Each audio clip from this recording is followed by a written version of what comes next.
Throughout World War II, many thousands of Jewish refugees tried to flee Europe as the Nazi Holocaust enveloped the entire continent.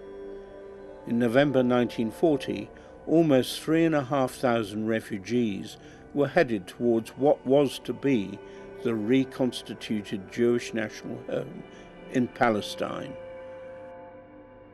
Rather than admit them, which under the terms of the Mandate for Palestine Britain was obligated to do, the mandatory power deported almost 1,600 of them to Mauritius, a remote island in the Indian Ocean.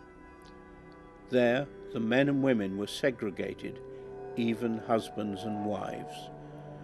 The men were incarcerated in the Beau-Bassin prison alongside local criminals, and the women and children in an adjacent prison camp.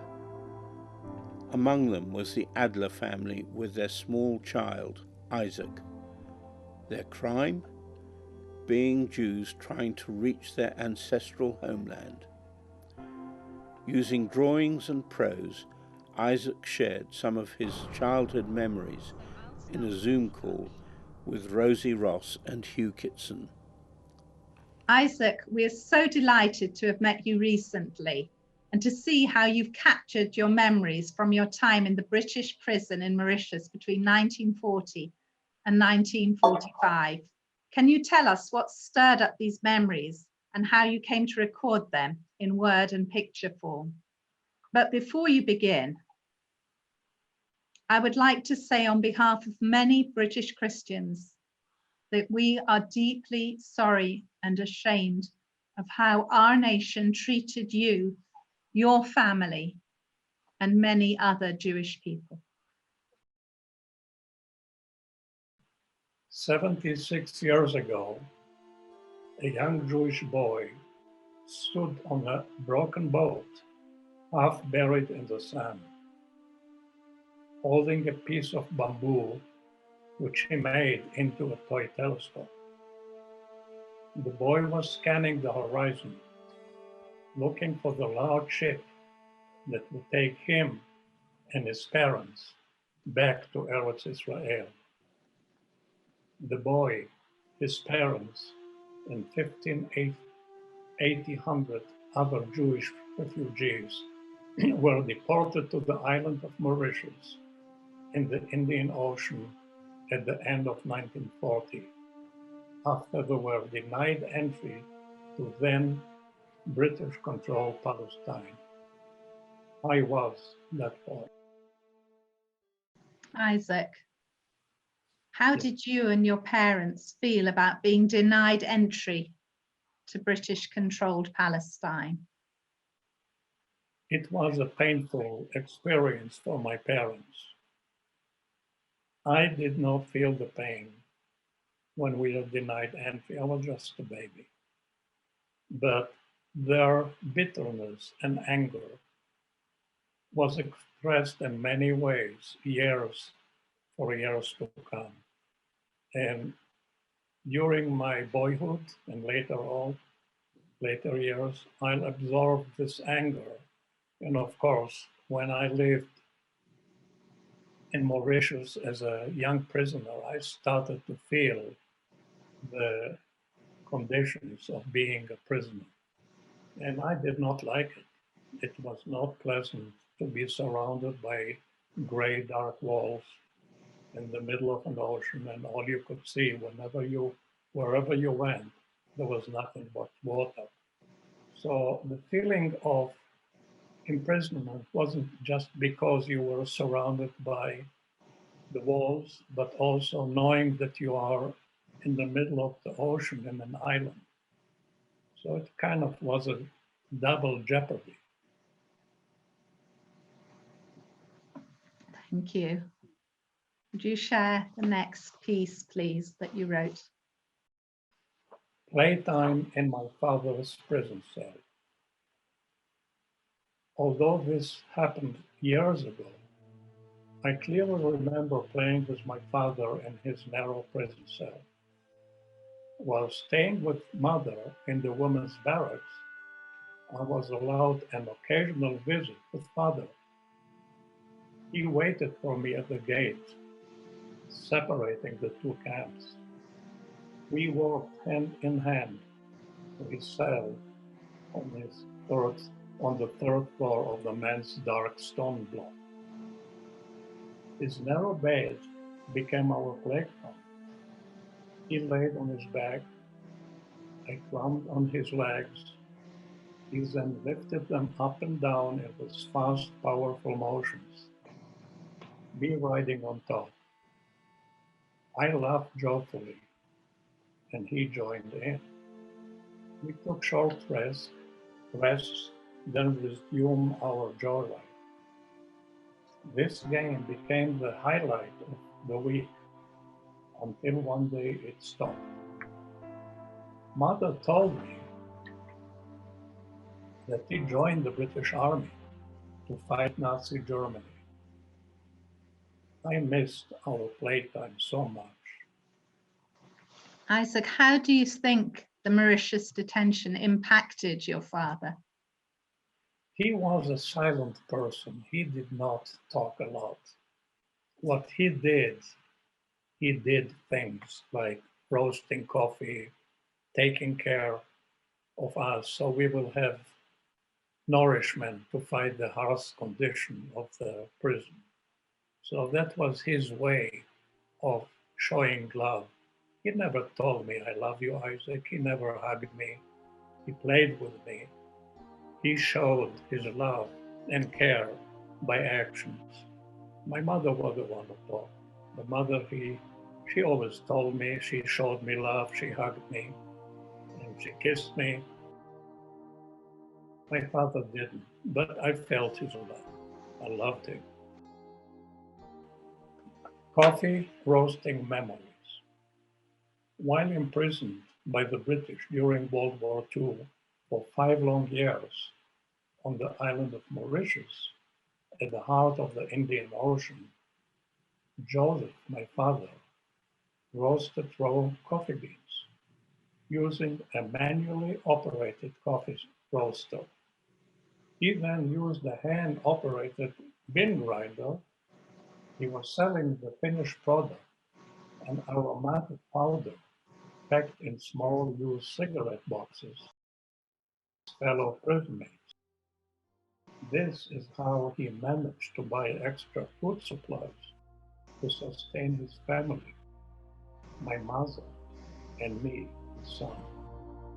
I will always cherish the memory of standing by his side, watching with both curiosity and admiration, and following his labor of love. Whenever I open a jar of coffee and the fresh aroma hits my nostrils,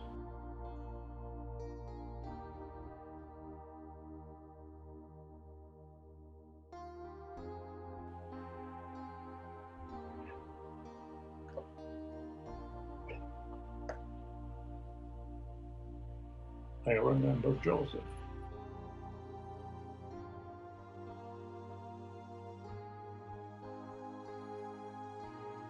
My father, may his soul rest.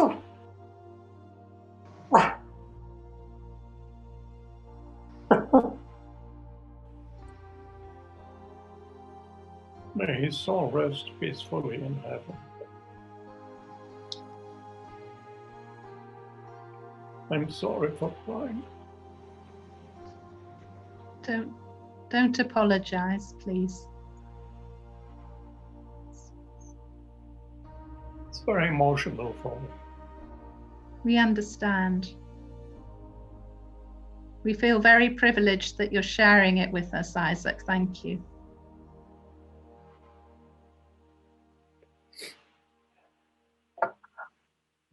I appreciate what you are doing.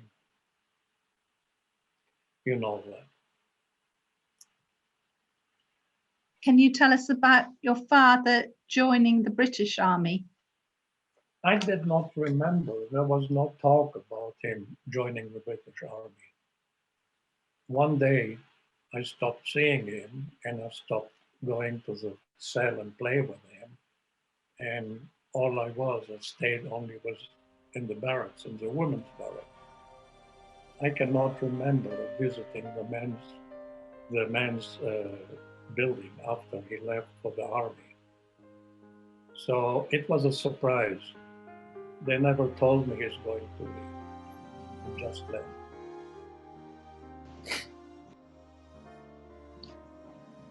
Memory of a tragic event. It was an unforgettable sight, and it keeps coming back. I was playing with my father in his cell.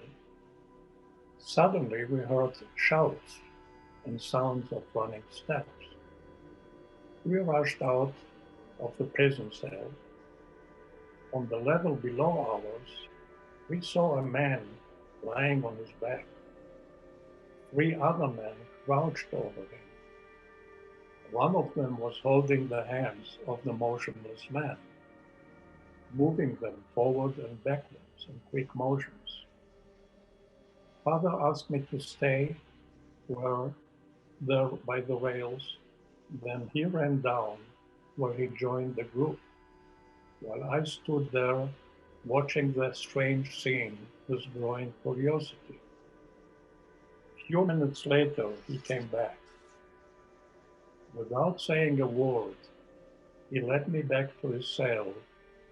We kept playing as though nothing had happened. The image of the strange scene never left me. After a year passed, I asked my mother about it. She told me that the man had hung himself in his cell. His name was Fritz Handel. I knew him. Fritz was a good friend of my father. It made me sad. What else can you tell us about Fritz Handel and his friendship with your father? Fritz Handel was an artist. He was a painter. He was a multi-talented person. He was a friend of my father, and there was another man. His name was Fritz Meyer. He was also an artist. And they were given one of the watchtowers. It was quite a large room, and they were permitted to use it as their studio. While I was visiting my father in the men's building, occasionally we climbed up the stairs of this watchtower and entered the studio. What struck me as beautiful, and I will never forget it, is the smell of the oil paint, colored paintings in the jars of the little tubes of oil paints and the pictures that both of them were working. And I don't know whether it has created with me a love for art, but it was an unforgettable scene, being in this studio that was placed in a watchtower in the prison building. And I remember that. When malaria struck, mosquito carrying malaria came flying into our prison camp from nearby marshlands. Many fell sick and were taken to the hospital, including myself. I remember my mother standing by my bedside, gently laying cool, moist gauze bandage on my forehead, trying desperately to lower my high fever. There were many other beds in the large room, mostly occupied by adults. I was overcome with fear when I saw the nurse holding a long needle in her hand. Mother put her hand on my chest gently, trying to calm me down. I cannot remember all the times I was taken to the hospital, sick with malaria.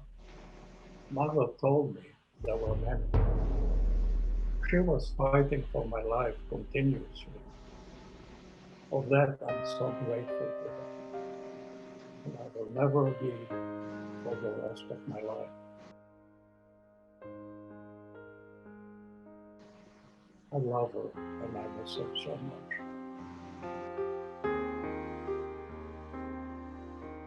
Do you have any idea how many others suffered with malaria and how many died? Being a child, not writing a diary, I really didn't make count. All I remember is being in and out of the hospital. I wasn't aware that there was a cemetery with many graves there. And we never visited the cemetery. So I wasn't aware of the magnitude of the lives, the number of lives that were taken. I was a child living in the moment, and I remember what I could remember, and that's being in the hospital. I've never seen a dead body taken out of bed. All I remember is my own recollections and the scene of the large room filled with beds with sick people. There wasn't a particular a hospital for children. There weren't many children. There were probably about 20, 30 of us there. But the children were taken and with the men to the adults hospital. I understand that nearly 160 died of malaria. Yeah, it was quite a large number, close to about maybe 10% of the inmates of the prisoner, both men, women, possibly children, passed in this terrible condition with this malaria. And really, I'm so grateful God has helped me and kept me alive. Large rats in women's barracks. They were brazen. They were large, and they lived under the wooden planks of our floors. They came out day and night to share in our food supplies. They even tore holes in large nets hanging over our beds, protecting us from malaria-carrying mosquitoes. I will never forget watching them horrified, casually walking on the upper beams of our corrugated tin barracks. Dina, my mother, tried to chase them away with a broom, to no avail. They were overly confident. I did not feel safe, nor was it pleasant, living alongside those rodents. There was no choice. Their presence became a part of our life in the British prison camp, so far away from Eretz Israel.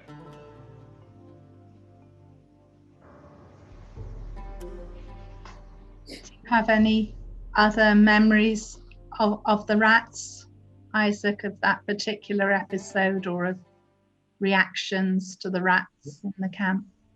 Those rats became a source of nightmare. For many years, I had nightmares about rats coming out of holes all over the place. I was scared of them. And I had a feeling of what many people feel, towards when they see rats, a feeling of, I don't know, disgust or revulsion. But the rats became part of my life in a form of nightmares. I had nightmares about those rats. The fearsome prison building.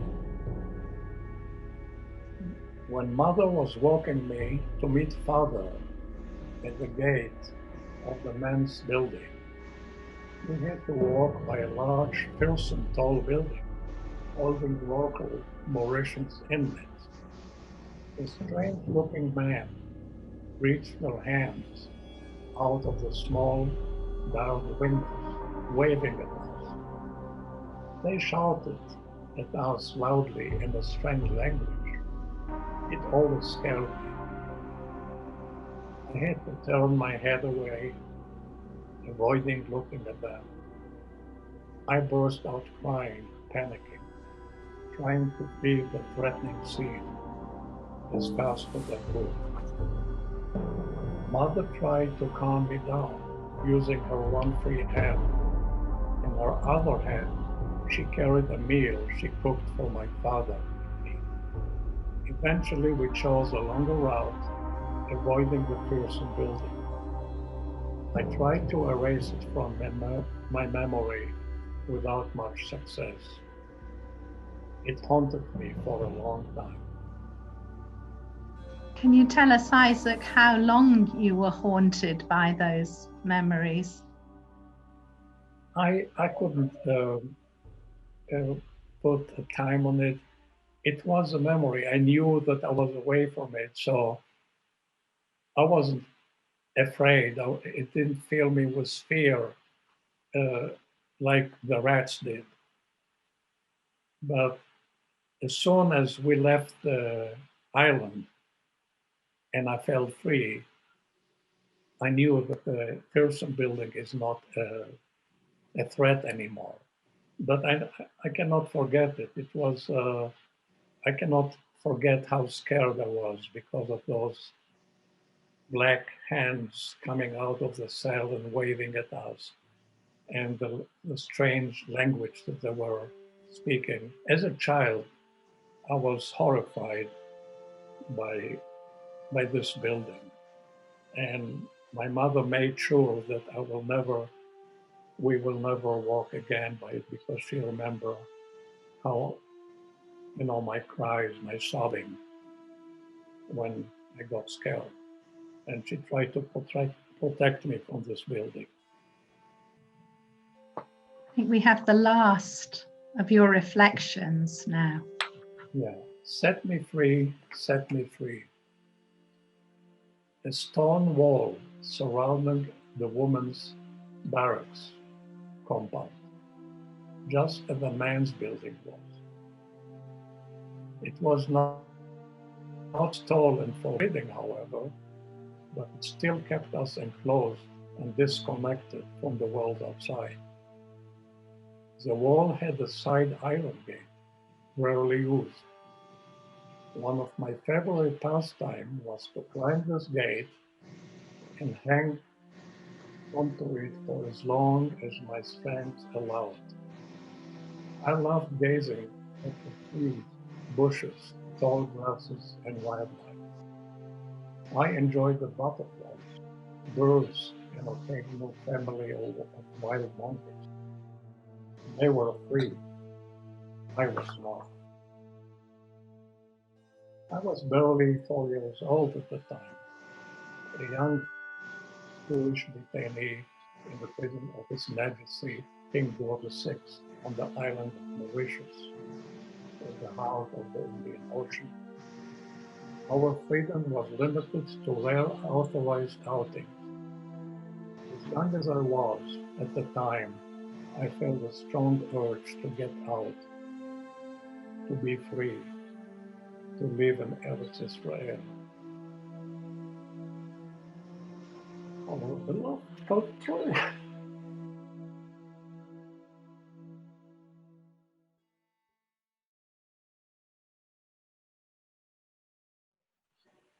Our home.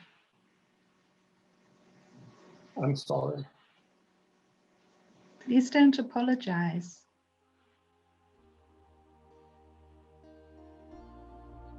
After 5 long years in the camp, you were finally released and enabled to go back to Eretz Israel. How was that for your mother and the others with you, as well as for you? I remember vaguely there was a stir of joy in the prison during the last few days. I did not comprehend so much what was going on, but I sensed the joy. the time that I realized that we were actually free, that we were on this launch that came out of the sea, out of the port of the Port Louis, the port town of Mauritius. And when we approached this huge ship that came out, towered out of the Indian Ocean, it was a huge ship. Only then I realized that my dream of seeing the big ship that will take us back to Eretz Israel has come. And only then I realized I was free. Thank you so much, Isaac. That's been a very special time to hear your memories. And those memories were always emotional. I only started crying when I was reading the poems that I was writing. I didn't know the impact they had on me until recently when I started writing and put it on paper, both with the drawing as well as the writing. So I'm glad it happened, and I'm glad I was given the talent of drawing, and probably Fritz Handel and Fritz Myers were possibly responsible for that. But I know that I have to thank God for that, because I started drawing since I was 6 years old in the kibbutz, when we were given enough paper and pencils so I could start expressing myself with drawing. well, thank you. It's very, very precious for us to hear and to see the pictures too. Hopefully the book will give the whole picture, because there are quite a few other things that didn't come, you didn't see. But there were pictures of, I put a picture of the cyclone, and there was an instant where we were on the beach, and out of nowhere came a big wave and washed me to the shore, and then dragged me back into the sea.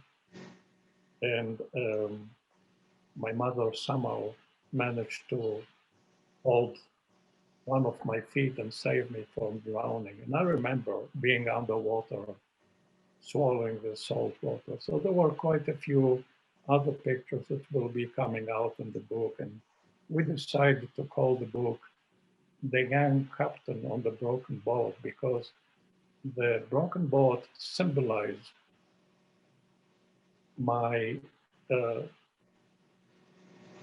the pleasures of a young boy. My imagination went wild when I went on this boat, and it became a toy. And I could play there only when we went to the beach. And I didn't care that the boat was half buried in the sun and it was broken. For me, it was a wonderful toy. And standing there, holding the bamboo telescope on my hand, I fancied myself being a captain, sailing back to Eretz Israel, which was a big dream. And actually, I realized that I was Jewish only after we started the kindergarten. My mother never told me we were Jewish. I only thought I was just a boy. But then when we started attending kindergarten, we were taught the Hebrew alphabet. We were taught more about Eretz Israel, more details. And then, the whole picture matured into a more, I would say, I became so aware of where we were only when we started getting learning Hebrew in kindergarten. My mother was not much about telling me stories about our long trip, that came years later. Her concern was to feed me and keep me safe and healthy. And she was a good cook even then, although she didn't have a lot of material. We had sardines, we had conserved milk, eggs, egg powder, but she always managed to turn it into nice dishes. And then, of course, we had the tropical fruit, the mangoes, the bananas, the pineapple, and that was a blessing. But she didn't magnify, she didn't put our presence in the prison in terms of a tragedy. She tried to keep me happy as a child. So, and that's what I felt. You know, when we came to the beach, to the seaside, that's where the happy times of my prison time. The women's barracks, the men's barracks, that was not pleasant. The escape was the seaside and the broken boat, half buried in the sand. Oh, thank you so much. Thank you so much, Isaac. Thank you for having this session with me. I hope my voice didn't tremble too much, but I was emotional, so I couldn't contain myself. That's entirely understandable.